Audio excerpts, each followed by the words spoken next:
WhatsApp guys, welcome back to our YouTube channel once again. तो हम सब के माँ बाप ने, वैसे देखा जाए तो अगर आप बैक जाओ तो हम सब के माँ बाप ने एक चीज बोला है कि भाई जमीन में पैसा लगाओ, क्योंकि जमीन का पैसा हमेशा बढ़ता है। क्यों बढ़ता है?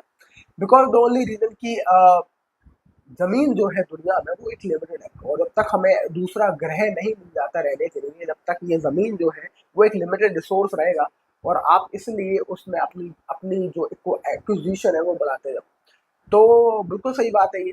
और उस हिसाब से आप देखा जाए तो गोल्ड भी एक अच्छा एसेट है, क्योंकि उसकी भी सप्लाई अनलिमिटेड है। हर किसी चीज़ की जिसकी सप्लाई अनलिमिटेड है उसकी कोई वैल्यू बहुत ज़्यादा नहीं हो सकती। और बिटकॉइन इनमें से एक चीज़ है जिसकी सप्लाई तो लिमिटेड है, बट अभी तक इसका देखा जाए तो देखा नहीं गया है कि क्या इसका फ्यूचर में यूज होगा। This can be very big, and this can just go away like a fashion. जैसे फैशन आया और फैशन चला गया, तो ये भी हो सकता है। पर coming back to the real estate thing, मुझे लगता है कि रियल स्टेट में अभी कुछ ज़्यादा ही यूफोरिया चल रहा है। अगर आप देखो तो जो जितने भी कंजर्वेटिव इन्वेस्टर होते हैं वो रियल स्टेट में पैसा लगाते हैं। और अगर आप देखो तो कंस्ट्रक्शन इस टाइम पे बहुत ज़्यादा बूम पे है। मैं जहाँ रह रहा हूँ अभी, अगल बगल हमारे यहाँ दोनों जगह बिल्डिंगें बन रही हैं स्कूल पे, और बिल्डर बना रहे हैं। अब आप ये देखो, अगर आप नोएडा तरफ से ले जाओ तो आप देखोगे कि हर फ्लैट 1.5-2 करोड़ से तो स्टार्टिंग है। उसके बाद फिर 4 करोड़, 5 करोड़, 10 करोड़, 15 करोड़, तो यूं आम हो गए फ्लैट खरीदना।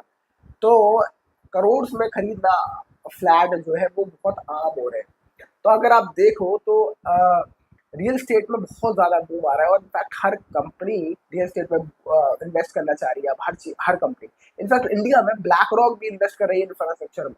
तो अगर आप सोचो इस तरीके से, तो इंफ्रास्ट्रक्चर में बहुत ज़्यादा बूम है, और हर जगह कम इक्विपमेंट्स की ज़रूरत पड़ रही है, कंस्ट्रक्शन की ज़रूरत पड़ रही है, सीमेंट की ज़रूरत पड़ रही है। तो उस हिसाब से अगर देखा जाए तो एक कंपनी मुझे दिखती है जिसका नाम है एक्शन कंस्ट्रक्शन इक्विपमेंट। ये एक स्मॉल कैप कंपनी है, पर मुझे लगता है कि इस कंपनी में अच्छी ग्रोथ आती है इन केस अगर हमारा इंफ्रास्ट्रक्चर का ये जो कहानी है वो यूं ही चलती रहे। डिपेंडिंग ये क्या करते हैं, तो हम पहले इसको ये समझ लेते हैं ये क्या करते हैं। तो भाई ये company gauge in the business of manufacturing and marketing of hydraulic cranes, mobile cranes, mobile tower cranes, material handling equipment like forklift, construction equipment like backhoe, loaders, compactors, motor graders, agriculture equipments also like tractors और harvesters, रोटेवेटर्स।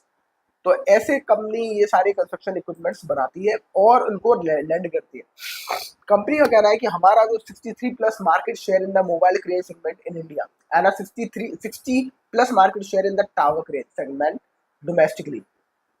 ये तो company कह रही है। और forklift जो सामान उठाने के लिए इस्तेमाल करती है, मोबाइल क्रेन्स और टावर क्रेन्स, सबसे ज़्यादा इनका चलने वाला धंधा है। यानी कि मेजॉरिटी अगर देखा जाए तो बड़े जो कॉर्पोरेट बिजनेस बिल्डिंग्स बनती है और जो बड़ी बड़ी हाई राइज बिल्डिंग बनती है, बेसिकली उसके लिए इनका काम बड़ा इंटैक्ट है।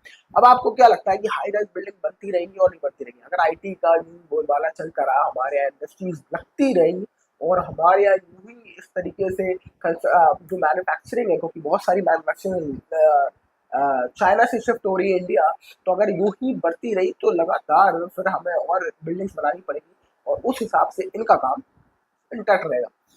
ठीक है ना? तो इनका ये काम तो उस हिसाब से बढ़िया चलेगा। अब आगे देख लेते हैं इनके क्लाइंट कौन है। क्लाइंट से समझ आ जाएगा हमें कि कौन कौन इनका क्लाइंट है और कौन कौन इनसे सामान ले रहा है। तो भाई सबसे बढ़िया कंस्ट्रक्शन कंपनी कौन है? सबसे बड़ी कंस्ट्रक्शन कंपनी इंडिया की L&T। सबसे बड़ी large cap company construction is L&T, और वो इनका क्लाइंट है। ACC इनकी क्लाइंट है, GMR इनकी क्लाइंट है, NCC इनकी क्लाइंट है, नागार्जुना कंस्ट्रक्शंस वाली जो कंपनी है। अशोक लीलैंड इनकी क्लाइंट है, Adani, NHPC, Delhi metro, Bosch, Hero, Tata motors, IFFCO, ONGC etcetera. यानी कि सभी बड़ी कंपनी की क्लाइंट इनके इनके पास क्लाइंट है, which is a very good sign. तो मुझे ये कंपनी इस हिसाब से तो बढ़िया लग रही है कि इनके पास धंधा तो आगे भी रहने वाला है, राइट, क्योंकि क्लाइंट इनके बड़े मोटे हैं। उसके बाद देखा जाए तो आप कंपनी के फाइनेंशियल्स पे आते हैं और मार्केट कैप देखते हैं। 14,000 करोड़ की कंपनी, 13,128 करोड़ की कंपनी तकरीबन, और प्राइस का 1,000 रुपये मिल रहा है, 1,102 रुपये का, राइट। स्टॉक का प्राइस टू अर्निंग रेशियो 32, यानी कि थोड़ा सा महंगा चल रहा है। पर अगर आप ROC देखें तो आप स्टॉक के प्राइस टू अर्निंग के रेशियो को भूल जाएंगे, क्योंकि ROC है 40%, ROE है 28%। गजब के ROE, राइट। यानी कि कंपनी लगातार अग्रेसिवली आगे तो बढ़ी है भाई, अनडाउटेडली। अब इनका 10 साल का चार्ट देखें तो वही मुझे लगता है कि 2020 के बाद, कोविड के बाद इनका वो आया होगा। बिल्कुल सही बात है, 2020 में कोविड के टाइम पे 45 रुपए का ये बिक गए थे, आज ये 1000 करोड़ पे खड़े हैं। इनका टॉप देखा है तो 2022 में 1500 करोड़ पे था, यानी कि 1500 रुपए से था, 1500 रुपए का था, और अभी ये 1000 रुपए का मिल रहा है, यानी कि थोड़ा सा करेक्ट हो गया अपने टॉप से। अब देखा जाए pros and cons, pros company debt free है, कोई कर्जा नहीं है कंपनी के अंदर, बेहतरीन dividend delivered, good profit of growth, not dividend, good profit growth दे रही है कंपनी। रिटर्न ऑन इक्विटी बहुत ही शानदार, 3 साल का track record, even medium sales growth भी इनका बहुत बढ़िया चल रहा है। बस एक कौन है, थोड़ा सा ये थोड़ा आपको महंगा मिल रहा है, मतलब कि 8 गुना ज्यादा मिल रहा है अपनी बुक वैल्यू से। अब आगे चलते हैं, महंगा कितना मिल रहा है और उस हिसाब से देखा जाए, और तो हमें समझ में आएगा कि देख देख देख इससे समझ में आएगा कि अगर एक ग्रोथ स्टॉक है तो थोड़ा सा महंगा है तो सोच सकते हैं, बहुत ज़्यादा महंगा है तो बच सकते हैं। तो 2022 में देखा जाए, क्वार्टरली रिजल्ट को छोड़ देते, ईयरली देखते हैं, तो 2014 में इसकी सेल्स जो है वो है 1600 करोड़, 616 करोड़ 600 करोड़ मान लेते हैं। तो 2014 में इसकी 600 करोड़ सेल्स थी, और अभी मार्च 2025 में 14 से 2025 9 साल हो गए, 9 साल में इसकी सेल्स हो गई है 3000 करोड़, यानी कि 616 से 3000 करोड़, यानी कि 5 गुना सेल्स बढ़ा दी भाई। ये होती है सेल्स बढ़ाना, 5 गुना पिछले 10 साल में उन्होंने अपनी सेल्स बढ़ा दी। और अभी हमने एक वीडियो किया था उसमें 2 गुना हुआ था सेल्स, अब मेरे को 5 गुना सेल्स बढ़ गई। ऑपरेटिंग प्रॉफिट 2014 में 25 करोड़ पे घूम रहे थे, आज ऑपरेटिंग प्रॉफिट 506 पे घूम रहे हैं, यानी कि 20 गुना, है ना? हाँ, 20 गुना इनका ऑपरेटिंग प्रॉफिट बढ़ गया है। अब आप ये देखो, इनका एक्सपेंशन, इसको कहते हैं एक्सपेंशन।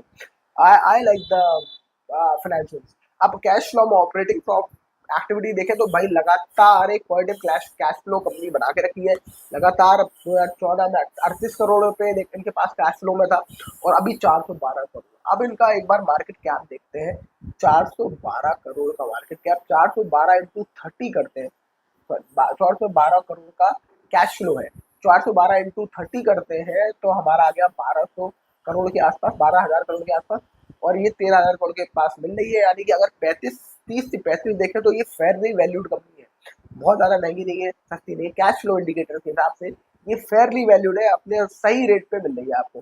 शेयरिंग होल्डिंग पैटर्न देख लें तो प्रोमोटर के पास 65% की होल्डिंग है तकरीबन, और फाइनेंशियल इंस्टीट्यूशन इन्वेस्टर्स के पास 11% की होल्डिंग, डीआईएस के पास 2% की होल्डिंग, और पब्लिक के पास 21% की होल्डिंग। अगर बैंक डेटा देखें तो 2022 में एफआईज के पास 4% होल्डिंग थी और पब्लिक के पास 23, और अभी 21% हो गई है पब्लिक की, मतलब 2% होल्डिंग पब्लिक से लेके एफआईज के पास चले गए, और प्रोमोटर ने भी अपना थोड़ा सा 1-2% स्टेक और बेचा, तो वो भी एफआईज के पास चले गए।